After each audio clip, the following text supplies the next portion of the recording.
Дочь богатого бизнесмена никогда не говорила. Но одна встреча с бедной девочкой изменила все. Ее первое слово потрясло всех. Жара безжалостно опаляла улицы Рублевки в Москве. Дмитрий Новиков, 35 лет, спешил к своему черному БМВ, поправляя шелковый галстук. Рядом тихо шла его 6-летняя дочь Ксения.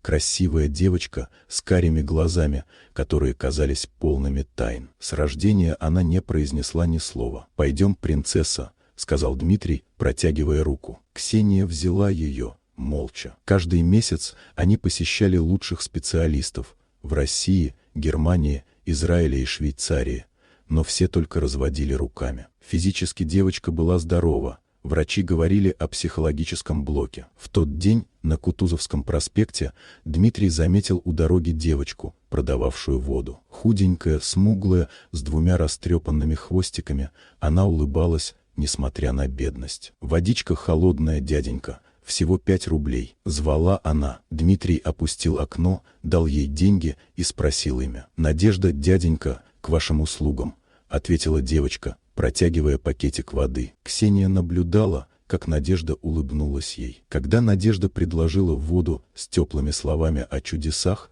которые случаются с добром, что-то внутри Ксении словно пробудилось. Девочка медленно взяла пакетик и посмотрела Надежде в глаза. И произошло невероятное. Губы Ксении чуть шевельнулись. Дмитрий едва дышал. Надежда, заметив это, сказала мягко: «Я тоже когда-то боялась говорить, но бабушка учила, что голос — это подарок». Ксения повторила движение Надежды рукой к груди, а затем прошептала первое слово. «Надежда», — еле слышно сказала она. 6 лет молчания. Первое слово — имя новой знакомой. Дмитрий не мог сдержать слез. Следующие дни Ксения была внимательнее, живее, словно что-то внутри нее проснулось. Дмитрий привез Надежду поесть блинов к тете Маше на рынок. Простая палатка с едой, но радость и искренность девочек превратили ее в волшебное место. «Моя бабушка говорит, что сердце подсказывает, когда кто-то особенный рядом», — рассказывала Надежда. Ксения повторяла ее жесты, и губы шевельнулись снова, но страх остался. «Мама будет сердиться», — прошептала Ксения. Дмитрий был в шоке. Почему его дочь боится говорить с ним о чуде,